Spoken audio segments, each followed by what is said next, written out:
بسم الله الرحمن الرحيم إذا السماء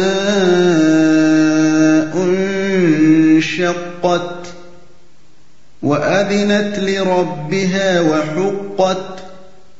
وإذا الأرض مدت وألقت ما فيها وتخلت وأذنت لربها وحقت يا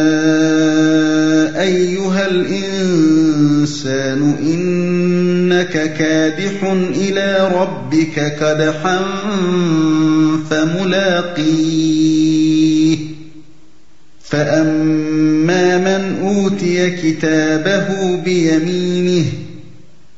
فسوف يحاسب حسابا يسيرا وينقلب إلى أهله مسرورا وأما من أوتي كتابه وراء ظهره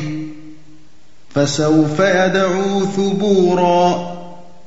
ويصلى سعيرا إنه كان في أهله مسرورا إنه ظن أن لن يحور بلى إن ربه كان به بصيرا فلا أقسم بالشفق والليل وما وسق والقمر إذا اتسق لتركبن طبقا عن طبق فما لهم لا يؤمنون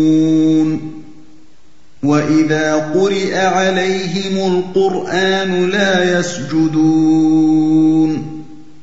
بل الذين كفروا يكذبون والله أعلم بما يوعون فبشرهم بعذاب أليم إلا الذين آمنوا وعملوا الصالحات لهم أجر غير ممنون